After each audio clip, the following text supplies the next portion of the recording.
Política Monetária Entupida, no Terraço Cast de número 469. Fala pessoal, Caio Augusto, direto da noite de 14 de maio de 2025, trazendo diretamente de Ourinhos, no interior de São Paulo, o 469 do Terraço Cast, ou, agora que nosso encontro é quinzenal, o episódio do meio de maio de 2025. Quem me acompanha hoje, elas do trio mais amado do Brasil. E aí, Raquel de Sá? Alô, terraceiros e terraceiras, aqui quem fala é a mulher do tempo sem tempo, que vem diretamente desse domingo, Dia das Mães, em que gravo este podcast. Aqui no Brasil, vale dizer, né, que o Dia das Mães ele não é o mesmo no mundo todo, mas aqui de onde eu falo, São Paulo, Brasil, é Dia das Mães. Portanto, eu desejo a todas as mamães e as mamães de todos aqueles que ouvem também o Terraço Cast um excelente Dia das Mães. Sabemos que ser mãe não é nada fácil, né? Eu que sou mãe de pet, né, já tenho um trabalho danado, e eu falo isso com todo respeito e brincadeira, porque eu sei que ser mãe de pet não é de verdade ser mãe, e eu acompanho o trabalho, porque realmente é o trabalho de muitas mães nesse Brasil afora. Então fica aqui um super parabéns para todas vocês, mamães terraceiras. Mãe, pai, né? Os pais que são mães, mãe de pet, mãe de bebê reborn, mãe é quem cria. E se você cria, parabéns pelo seu dia. Ih, rimou. Fala, Renata Cocho. Alô, terraceiros. Oi, Caio. Oi, Fernanda. Oi, Raquel. Aqui é a Renata, trazendo como sempre o Boletim Internacional. Dessa semana gravando mais uma vez aqui da Avenida Paulista antes das minhas férias. Eu vou viajar para a Europa na semana que vem. Quando vocês estiverem escutando esse podcast, eu devo estar lá, eu vou para a Espanha, vou visitar Madrid, Barcelona e também vou para a Islândia. São dois lugares que eu nunca fui para a Espanha, nunca fui para a Islândia, então estou animadíssima e eu prometo que quando eu voltar para vocês, eu conto aí algumas dicas dessas viagens para quem estiver pensando em visitar esses lugares. Em plena Eurotrip, mas sempre aqui conosco. Tudo bem, Fernanda Pérez de Melo? Oi, meus queridos terraceiros, estou de volta das férias aqui junto com vocês em mais um episódio maravilhoso do Terraço Cast. E aí, meus companheiros, como vocês estão? Tudo certo? Férias essas que, cá pra nós, foram divididas entre todos. Em abril tivemos 2 feriados, um de sexta e um de segunda, e logo entrando em maio, mais um emendado. E essa voz que você ouve agora ainda teve um adicional municipal nesta terça, ontem, se formos considerar a data da gravação desta ancoragem. Enfim, time em campo após um mês atípico e de meias férias para todos, servindo como evidência anedótica de que a tal redução de jornada não é o fim do mundo, como algumas entidades setoriais apontam. Vamos ao 469. Raquel, na mais recente super quarta dos juros, tivemos um aumento da incerteza sendo sinalizado. O que isso significa? É isso mesmo, Caio Augusto. Tivemos super quarta, né? Como eu falei, eu acho que foi na primeira super quarta, eu fiquei sabendo, né, que praticamente todas as quartas deste ano, com pouquíssimas exceções, uma ou duas, serão super quartas. Então estamos aí aguardando, né, muitas super quartas adiante. E o que eu posso trazer dessa nossa super quarta, tá?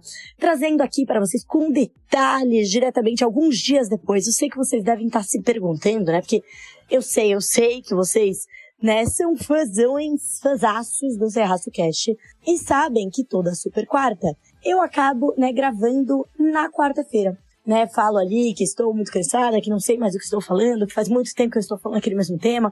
E não foi isso que aconteceu, né? Não foi isso que aconteceu nessa super quarta. É porque eu fiquei com preguiça, eu confesso, terraceiros e terraceiras. Eu confesso que o dia estava muito corrido, né? E a decisão não foi aquela de, como surpreendendo o zero total de pessoas, etc, etc. Como ela não foi assim, ela deu um trabalhinho. Eu tive um trabalhinho para gravar vídeo, eu tive um trabalhinho para fazer o texto.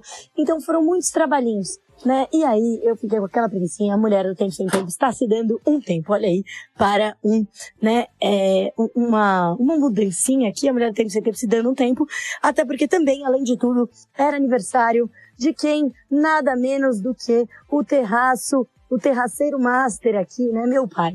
Então é isso, gente. Então fica aqui toda essa história comprida, só pra pedir desculpas pra vocês que iam ouvir o podcast no mesmo momento, mas que eu não estou gravando aqui diretamente na Super Quarta. Eu tô no Super Domingo mesmo. E aí, gente, por que, né? E aí, Caio Augusto, e aí, Fê, e aí, Rê? Por que que essa Super Quarta me deu trabalho? Né? A mim e a vários outros analistas e economistas Brasil afora. Começando nos Estados Unidos, né? Porque a gente sempre começa pelo cenário global, que é mais fácil. E também porque o cenário global foi um ponto bastante importante, né, para a decisão do Copom por aqui. No cenário global, o Fed, ele sim surpreendeu um zero, né, um número total zero de pessoas, que ele não fez nada, né, ele basicamente deixou como estava, não mudou quase nada do comunicado, né, que é feito ali. Vale lembrar que o comunicado do FONC é bem curtinho e que a ata demora mais para sair. A nossa ata sai na terça-feira, depois da reunião, né, na semana seguinte. E a ata do FONC demora acho que 3 semanas, né? Então quando ela sai é meio que old news. Mas a nossa ata, o pessoal aqui trabalha bem e terça-feira já teremos. Por enquanto, obviamente, não prevejo o futuro e não vi a ata ainda da nossa última reunião do Copom. Mas lá no Fed, né, voltando, né, o FONC, o Comitê de Política Monetária do Fed, que não mudaram nada, não trouxeram muitas mudanças do comunicado. Ficou todo mundo de olho ali na coletiva de imprensa do Powell, né, do presidente do Fed. E teve essa coletiva de imprensa, como sempre, e ele trouxe um tom bem cauteloso, né, um tom cauteloso, então você tinha assim, perto, a gente sempre fala, foi dovish ou foi hawkish, né, mais rígido, menos rígido em relação à inflação, mais falcônico, mais bombástico, né, e é difícil dizer porque normalmente se compara, é relativo, né, comparado ao quê, né, se a gente estivesse lendo esse comunicado do zero, né, não dá para tirar do contexto em relação ao que se esperava, em relação ao último, e eu acho que assim, em relação ao que se esperava, foi um pouco hawkish. Por quê? Porque tinha muita gente, né, parte do mercado aí precificando, apressando na curva, né, já 3 ou 4, acho que logo antes da reunião eram 3, né, com 3 cortes de juros lá nos Estados Unidos esse ano ainda. Então, assim, a atividade está perdendo força, então o Fed não vai ficar aí comendo bola, ele vai de uma vez e vai cortar já preparar o terreno para começar a cortar juros. E não foi isso que o FONC passou de recado, tá? O FONC passou um recado duro de que assim, a incerteza continua, de que não é possível saber qual vai ser o impacto das tarifas e de outras políticas econômicas a serem implementadas tão rápido. Por quê? Porque a gente fica nessa discussão se vai ser temporário, porque se você tem um choque tarifário, de fato, ele é um choque inflacionário, teoricamente, temporário, né? Porque o preço sobe, ali você tem as tarifas implementadas, o preço do importado fica mais caro e o preço sobe para o consumidor lá dentro.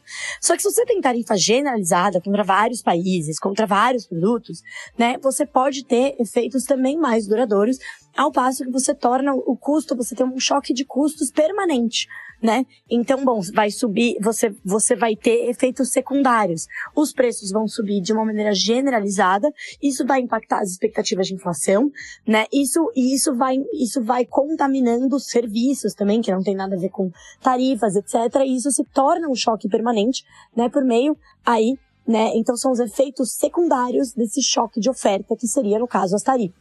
Então, que foi muito o que aconteceu na pandemia, né? Teve o bancos centrais agindo sobre o quê? Os efeitos secundários do choque de oferta que teve em certo momento na pandemia.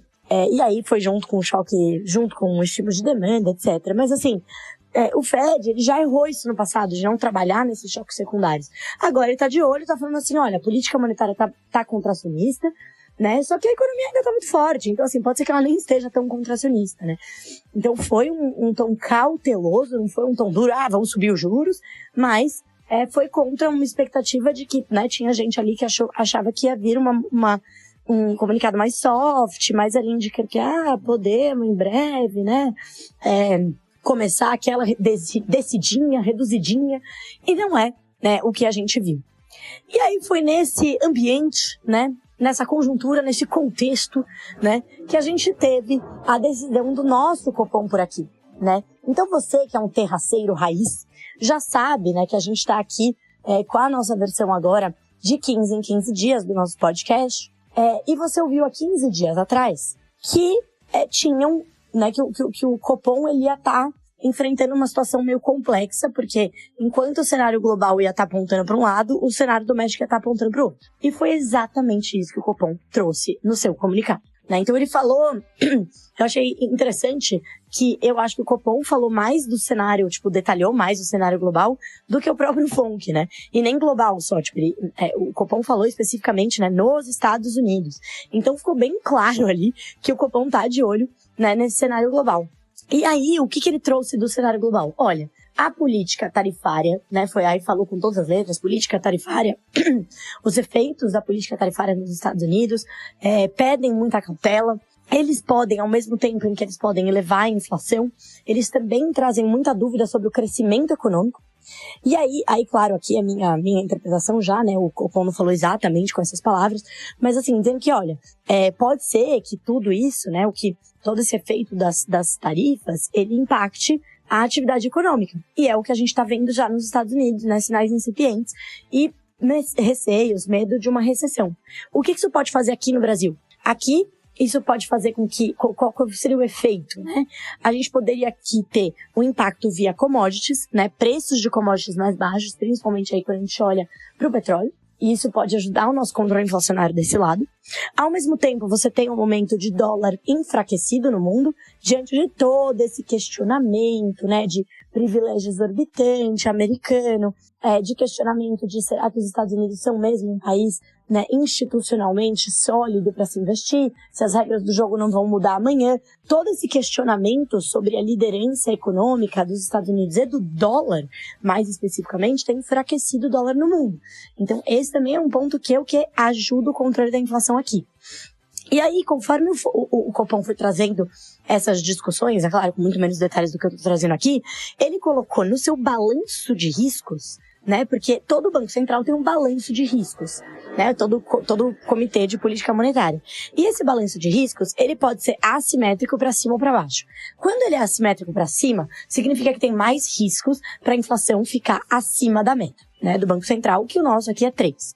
Quando ele é um balanço assimétrico para baixo, é o contrário. Quer dizer que o Banco Central está com medo, identifica mais riscos de uma maneira assimétrica, né, não é um número de riscos, né, mas ele está identificando um cenário de maiores desafios para a inflação terminar abaixo da meta. Isso é quando tem um assimétrico para baixo. Quando, até então, até as últimas decisões do Copom, o Copom vinha trazendo que tinha um cenário de riscos assimétrico para cima, né? Ou seja, tinha mais riscos da inflação terminar acima da meta. Por quê? Vindo totalmente do cenário doméstico, né? Vindo totalmente não, né? Mas uma boa parte do cenário doméstico. Por quê? A atividade continua forte, apesar de sinais incipientes, né? Bem incipientes, ali, no meiozinho virando, né? Mas alguns meses mostrando aceleração, outros mostrando crescimento de novo, né? Então, a economia ainda forte, mercado de trabalho ainda robusto, né? Ainda aquecido, ainda apertado. Ou seja, a gente não tem um desemprego que está subindo a ponto de não pressionar a inflação. A gente ainda tem renda em alta.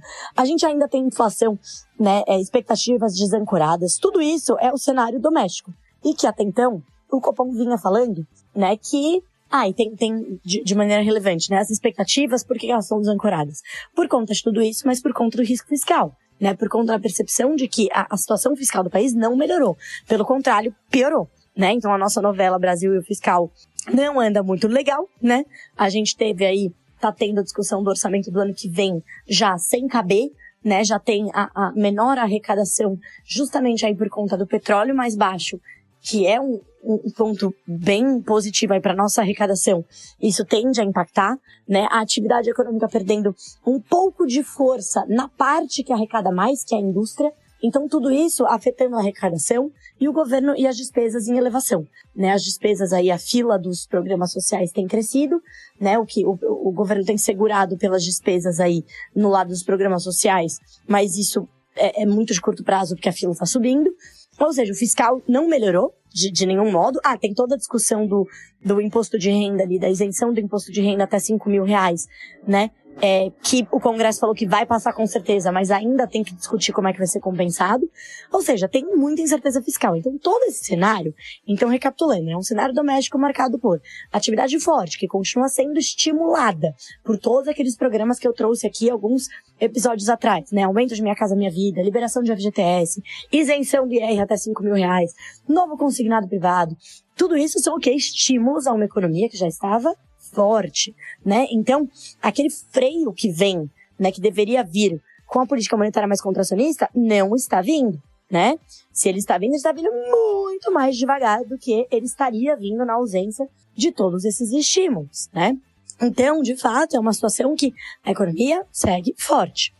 Aí, quando a gente olha a inflação corrente acima da meta. Por quê? Principalmente por conta de serviços ainda muito fortes. O último IPCA que saiu mostrou serviços fortes, mas também mostrou industriais acima da meta, acima do esperado e da meta. Porque ainda refletindo, né, a depreciação cambial lá do ano passado, que ainda está batendo. Então o câmbio ajuda, mas a inflação corrente ainda não está lá nas mil maravilhas, longe disso. Está mostrando pressões latentes fortes, né? Aí, que mais? Então, já falamos de atividade, já falamos de inflação. Aí, expectativas, muito relacionado ao quê? Ao fiscal, né? Então, contas públicas. Ah, Raquel, mas esses programas que você falou, eles não têm impacto fiscal, com exceção da isenção do IR, que a gente ainda não sabe. Não tem. Só que eles são estímulos. Qual que é a questão do fiscal? A questão do fiscal continua a mesma. Orçamento não cabe, a arrecadação está começando a perder força. Então, a gente tem um cenário doméstico de inflação pressionada, né? Só que por que voltando para o comunicado do Copom? Ah, Raquel, então se eles identificaram tudo isso, por que eles subiram só meio? E por que o recado deles ficou com a porta aberta, né? Deixaram o quê? A porta aberta. Ah, vamos ver. Pode ser que a gente... né? Pode ser que a gente pare, pode ser que a gente dê um pouquinho mais, deixa a porta aberta dependendo de dados. Por que está tão óbvio que a inflação ainda está pressionada, né? Da onde vocês tiraram essa visão? Porque quando, né, algumas sinalizações, mas o que o Banco Central trouxe? Ele deixou esse balanço de riscos assimétrico, né? Parou de ser assimétrico. Então ele colocou todos esses desafios que eu falei aqui na economia doméstica, mas na economia internacional ele trouxe outros riscos para baixo. Então ele trouxe desaceleração, ele trouxe incerteza, aversão ao risco, né? Pode ser um cenário de maior aversão ao risco que acaba impactando os ativos financeiros de novo, ou seja, volte a subir o dólar. Então pro Banco Central o balanço de riscos não está mais assimétrico. Ele tem riscos para os dois lados, né? Isso significa que o Banco Central não vai mais subir os juros na próxima decisão? Lembrando, gente, que eu falei onde está a Selic, né? A Selic foi para 14,75, de 14,25 para 14,75. Vai ter mais uma alta? Essa é a pergunta que não quer calar. Muita gente acha que não, que a mensagem foi dovish nesse sentido, de que o Banco Central falou que é uma política monetária contracionista por tempo prolongado, mas não falou que precisava ser mais contracionista, teve essa questão do balanço de riscos, então muita gente acha que não vai mais subir. E tem algumas outras pessoas que acham que vai subir, né, que ainda vai subir 0,25, justamente por conta de todo esse cenário doméstico que eu tô trazendo, né, e que a partir do momento em que o cenário global começar a se assentar, o dólar deve ganhar um pouquinho mais de força, né? Não voltar ao que estava antes, mas um pouquinho mais. Mas que o que deve pesar bastante aqui são os dados de atividade econômica e os dados de fiscal, né? A gente vai ter a discussão fiscal ganhando força novamente, com a discussão da proposta do IR e toda a discussão do orçamento para o ano que vem. Então, quando for a próxima reunião do Copom em junho, pode ser sim que esse cenário de atividade que mostra que ainda está forte, não está perdendo força, e que o fiscal continua deteriorando, o que impacta as expectativas, que não devem melhorar até então, muita gente também acha que o Banco Central pode acabar o quê? Elevando mais uma vez a taxa de juros numa elevação assim residual, tipo, vamos aqui a última, né, de 25 pontos base. Mas como sempre, gente, teremos que o quê? Acompanhar a cena dos próximos capítulos. Mas a questão o nosso Banco Central, ele não tem, né, tinha dúvida, né, medo de muita gente, ser um Banco Central mais político, ao que tudo indica não é o que está acontecendo, né, mas, de novo, essas últimas decisões estavam um pouco mais compradas no sentido de forward guidance, que o Banco Central já tinha indicado que ia ter mais um ajuste em menor magnitude, só não se sabia qual ia ser o tamanho. Eles optaram de reduzir de 1 ponto percentual para meio. E aí agora a próxima reunião vai ter um pouco mais de dúvida. Só que, gente, vale lembrar que, dito tudo isso, a política monetária tá bastante contracionista, assim, é muito juro, tá? A gente tá falando de muito juro real. Só que tem o quê? Essas outras forças atuando do outro lado. Quando a gente olha pro setor, pro crédito, concessão de crédito, ainda forte, né? Quando a gente olha pra economia ainda forte, faz a gente se perguntar quão contracionista de fato está essa política monetária. Ou seja, pode ter outros canais, né, que estão impactando e fazendo com que ela perca a eficácia, né? Um deles sendo aí o próprio setor de crédito, né? Então, esse crédito consignado, privado, ele, assim, tem vários estudos que mostram que não só fica mais barato, mas que o crédito mais barato tende o quê? A estimular a concessão de novas, né, de maior concessão de crédito, né? Tende a estimular a concessão, não só o preço. Então, ou seja, você está alimentando, você tem de um lado a política monetária puxando, né, tentando conter, e do outro lado, né, a política fiscal e parafiscal, que é aquilo fora do orçamento, tentando estimular. Então, teremos que sim aguardar as cenas dos próximos capítulos, porque sim, temos um dos juros mais altos do mundo, em termos nominais e em termos reais, quando a gente desconta a inflação, mas, pelo que a gente viu, existem uma série de canais aí que devem estar meio entupidinhos, né, que não estão deixando essa política monetária atuar como ela deveria. Então, bottom line, mensagem final. Infelizmente, vamos seguir convivendo com juros altos por um tempo prolongado por aqui. E aí, Raquel, quando é que cai? Tem gente no mercado já precificando queda no fim desse ano, né? Eu, Raquel, aqui acredito que não vai ter queda no fim desse ano ainda, tá? Eu acho que toda essa situação que eu descrevi do cenário doméstico é difícil de se reverter até o final do ano. Acho muito difícil. Mesmo que seja um começo de corte gradual. Então, acredito que a gente deve estar falando aí de corte só no ano que vem, quando aí, de fato, a atividade econômica, não porque o fiscal melhorou, acho muito difícil, não porque as expectativas reancoraram, ou seja, voltaram para a meta, pro horizonte relevante, ou seja, estou falando ali de 2026, 2027, acho que não, mas eu acho que a atividade vai começar a mostrar sinais mais claros de enfraquecimento, e aí sim, a gente vai poder, aí também já vai ter um efeito mais prolongado de uma taxa de câmbio relativamente mais apreciada, né, ou seja, um dólar um pouquinho mais fraco, já fazendo efeito, demora um tempo. E aí, beleza, a gente vai poder ter essa comecinho de queda de juros. Vai cair para 5%, devo esperar? Aqui eu tô querendo comprar uma casa, será que eu espero começar a cair? Porque eu tô esperando chegar no 5%. Cara, não. Pode esperar um pouquinho, dá para esperar até o ano que vem para começar esse financiamento, beleza, pode ser que comece a cair. Mas assim, não, você vai ficar esperando sentada, se você achar que vai chegar naquele 5% de juro nominal, tá? Aqui a gente tá falando de, infelizmente, um país com indexação, né? Passado inflacionário e ainda muitos canais entupidinhos com rinite, né? De transmissão de política monetária. Começando com um detalhe. Sim, esse ano teremos várias superquartas, vários momentos de emoção conjunta nos juros dos Estados Unidos e daqui. E um segundo detalhe, parabéns ao pai da mulher do tempo sem tempo. Agora, sobre o assunto. Lá fora, a grande novidade foi o tal further, ou, em bom português, o risco aumentou. Com a continuidade da guerra comercial em risco mais elevado, os riscos de inflação apertar para cima são maiores e do desemprego subir por conta de uma recessão também aumentam. Por outro lado, se esse choque for de fato temporário, pode ser que não aconteça recessão, apesar da desaceleração já esperada. Mas ainda assim a inflação seguirá resiliente, até porque, durando muito ou não, o fluxo de navios da China aos Estados Unidos já caiu fortemente. E, para reparar isso, segundo Jane Seroca, diretor executivo do Porto de Los Angeles, que é o maior dos Estados Unidos, para reparar quedas fortes de movimentação vão ao menos 2 semanas reparando a logística e outras 2 semanas para os navios chegarem da China aos Estados Unidos. Com a queda do escalar de tensões após negociações iniciadas entre Estados Unidos e China na Suíça recentemente, o que inclusive jogou por 90 dias as taxas para baixo. China só cobrará 10% e não 125%, e os Estados Unidos cobrarão só 30% no lugar de 145%. Ainda é bastante alto, né? Enquanto seguem discutindo as questões.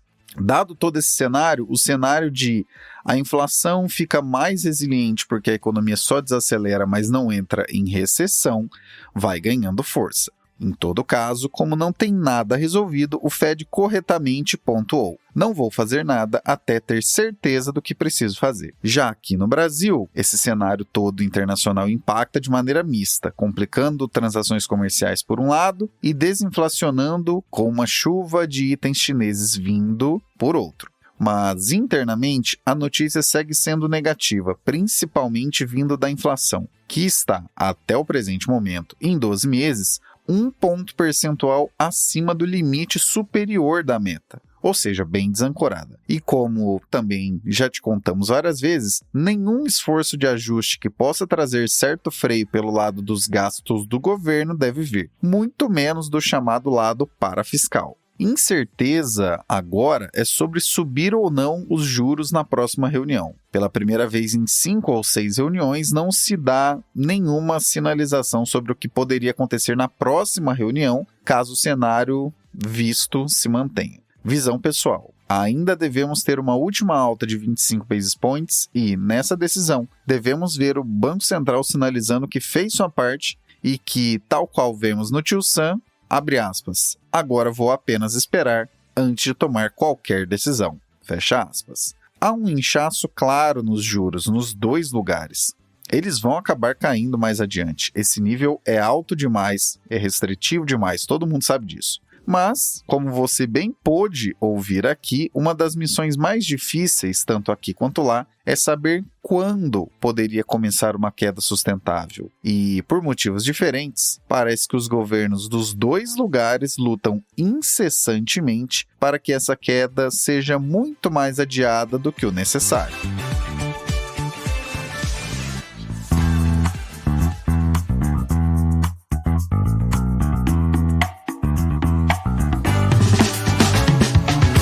Na Linktree do Terraço Econômico estão todas as informações pertinentes sobre nossas atividades, como nossas redes sociais oficiais, parcerias e e-books atualizados. Para saber como você pode nos acompanhar independente do lugar, é só dar uma olhada no link que está na descrição desse episódio.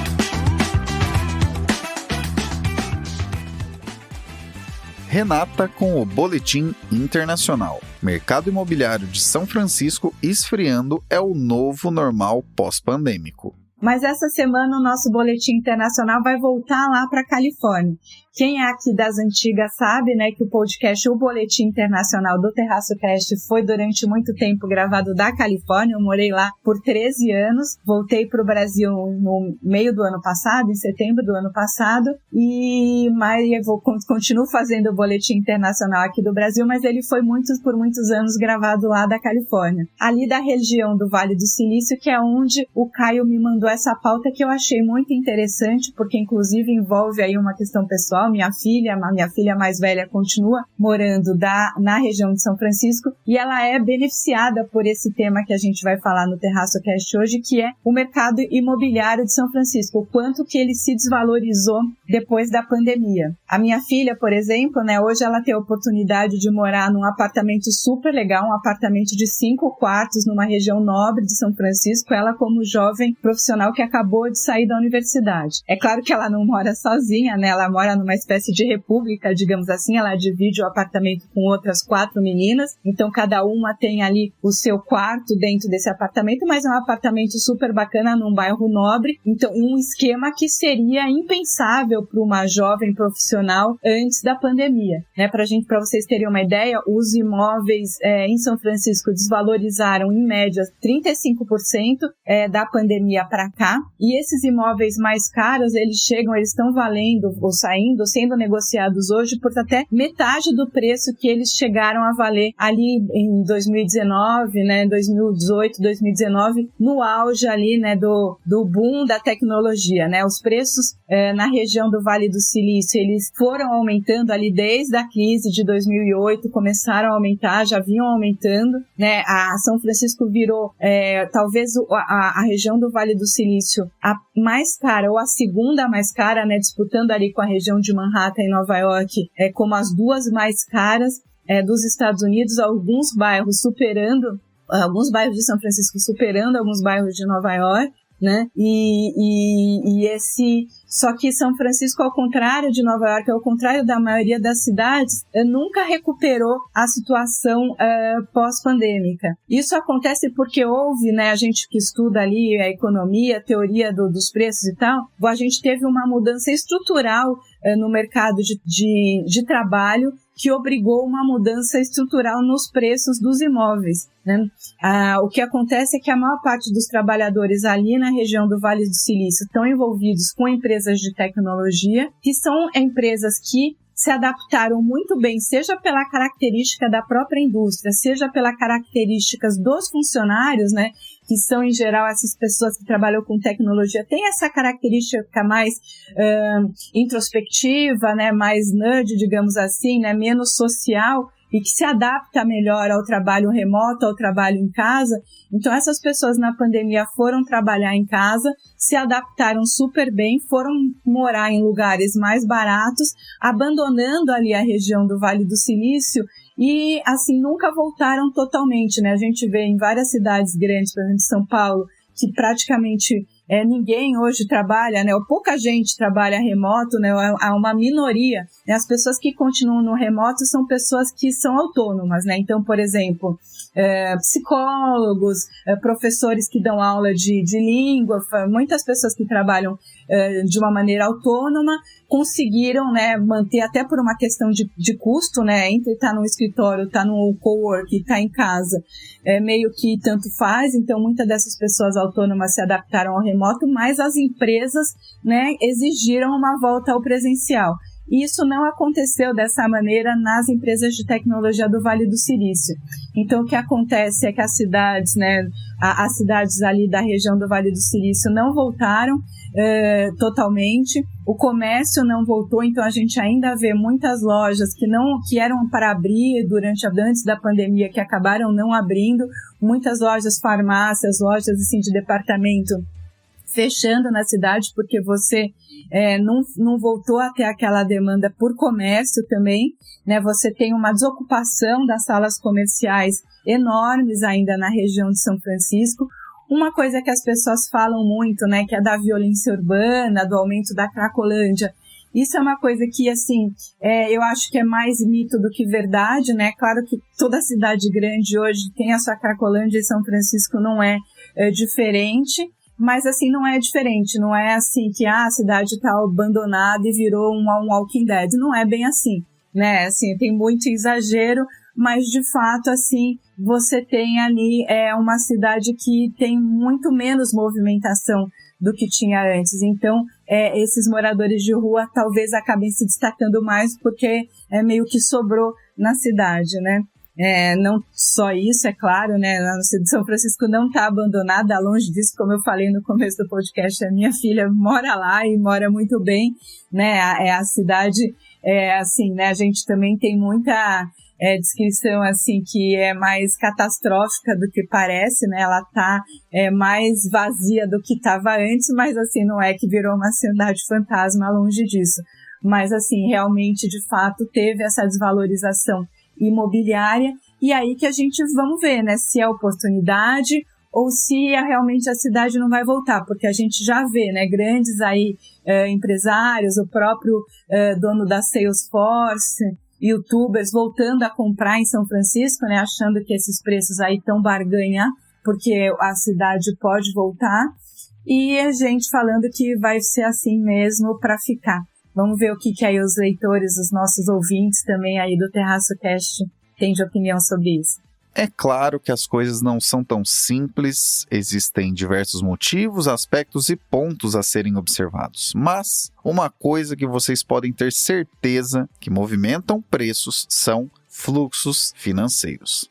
Califórnia é um estado tão rico que, se fosse um país, seria a quarta economia do planeta. Passou recentemente a economia do Japão, inclusive. E quando falamos daquela região do Vale do Silício, temos um ponto ainda mais alto de renda per capita, dentre outros motivos, pelo tanto que as empresas de tecnologia da região geram de dinheiro. Da pandemia para cá, tanto pela desocupação comercial quanto pela queda de domicílios e também uma pitada de violência em alta, o que verificamos por ali? Uma queda do fluxo financeiro. queda de fluxo financeiro move preços para baixo. E preços para baixo acabam abrindo certas oportunidades, que nesse momento estão sendo aproveitadas por alguns bilionários ali em São Francisco. Praticamente toda a metrópole ou cidade razoavelmente conectada com o resto do mundo passou por esse questionamento da pandemia para cá. Será que as coisas vão voltar ao normal mesmo, ou os preços inflados que estamos vendo vão continuar assim ou irão cair?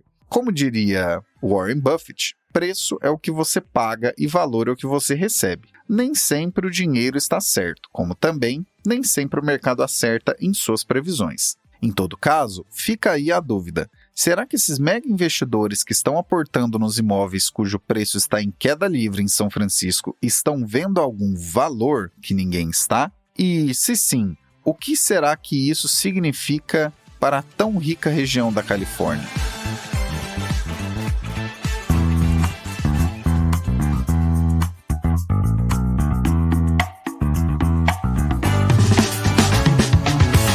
O foco da produção de conteúdos do Terraço Econômico está em traduzir, desmistificar e falar para ser entendido. Talvez isso tenha a ver com seu negócio, que além de ser melhor comunicado, poderia estar sendo apresentado a centenas de milhares de pessoas que nos acompanham anualmente. Confira na nossa Linktree o item Contrate o Terraço. Se quiser saber mais confira na nossa Linktree o item Contrate o Terraço. Se quiser saber mais sobre como o nosso negócio pode ajudar o seu.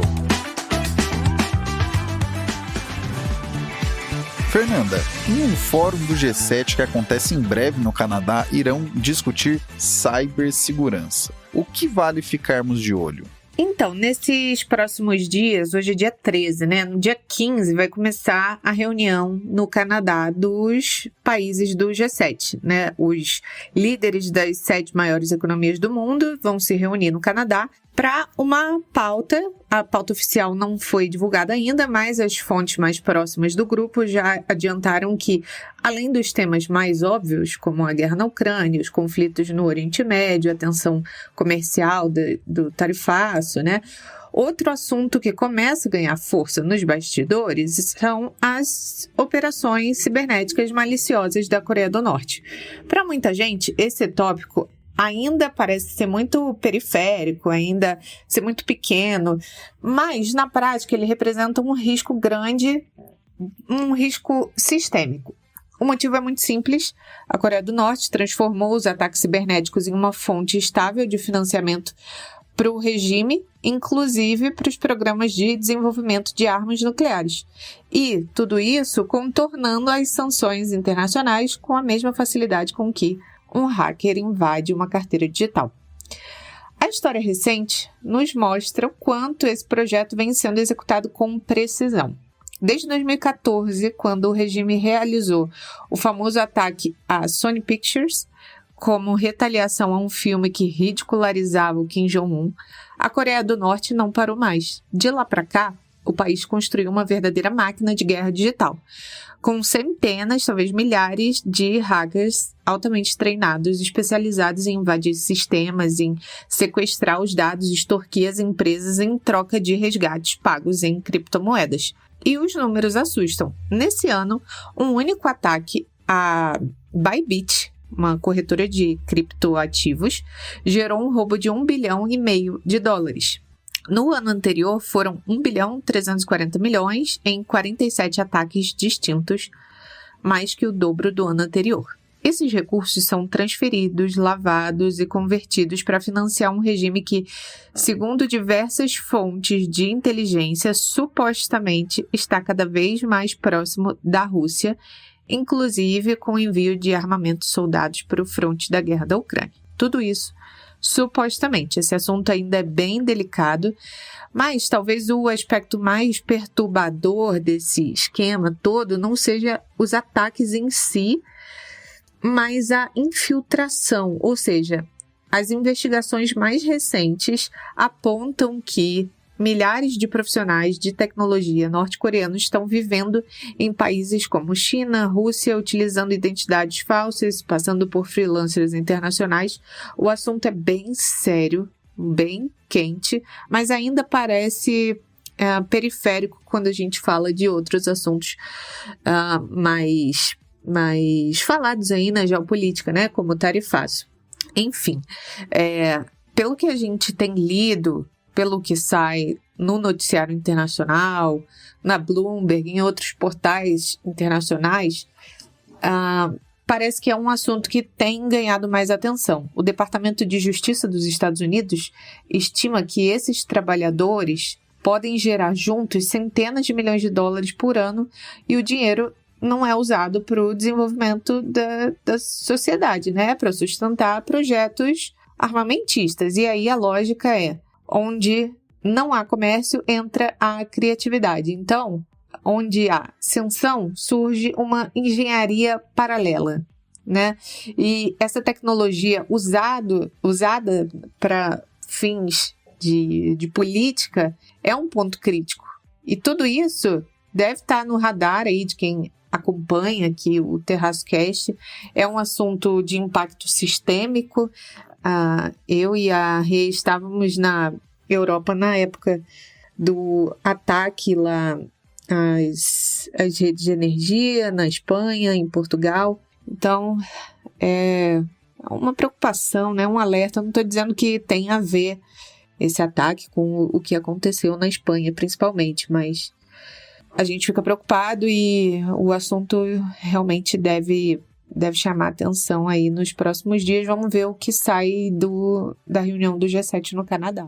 Importante apontar que no momento em que esse episódio for ao ar, esse fórum do G7 já estará acontecendo. Vivemos uma era em que os dados são muito mais importantes do que em qualquer outro momento. Se eles são o novo petróleo, como certa vez a Economist disse, são outros 500, mas que são muito relevantes, ninguém tem dúvida. Imaginar que ataques cibernéticos estejam financiando atividades militares de um regime ditatorial asiático realmente abre os olhos para o quanto ainda precisa ser encaminhado nesse setor. Parece que a questão é apenas financeira, tal qual aquela situação da DeepSeek, que sangrou os mercados em alguns trilhões de dólares quando aconteceu. Mas, no fundo, a complicação é ainda mais relevante. Todos nós vivemos e dependemos de dados, cada vez mais. Para ouvir esse podcast, provavelmente você teve que abrir uma conta em algum streaming, por exemplo. Para fazer qualquer compra online, você acaba cedendo seus dados, financeiros inclusive.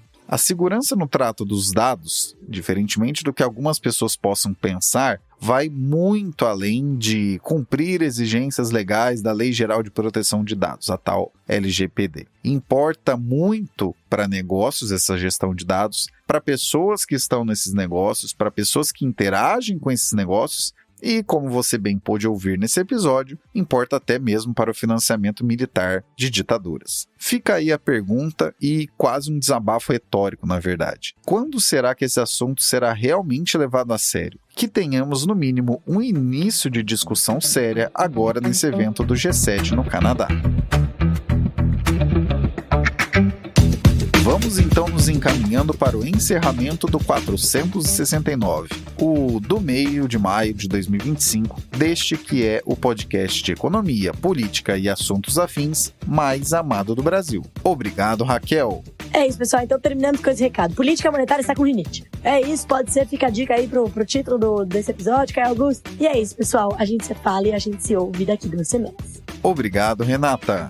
Era isso que eu tinha para comentar com vocês essa semana. No próximo podcast eu já volto gravando ao vivo, né? Ao vivo para vocês, assim. Eu não sei se eu vou gravar um TerraçoCast da Europa ou se eu volto aqui da Avenida Paulista ou de Guaicá. Enfim, aonde eu estiver no mundo eu venho trazer análise e informação para vocês aqui no Boletim Internacional, tá bom? Um beijo, fiquem com Deus aí e até a próxima. E obrigado, Fernanda. Meus queridos, muito obrigada por mais um episódio. A gente se vê no próximo episódio do TerraçoCast. Vocês sabem que podem me encontrar lá nas redes sociais como @sigafefa. Valeu! Gostou do que ouviu aqui? Manda pra galera, colabore com a audiência. É isso que nos faz estar aqui há tantos anos e o que nos dá gás para seguir adiante por muitos mais. Abraços pelas ondas sonoras. Retomamos a prosa no próximo episódio.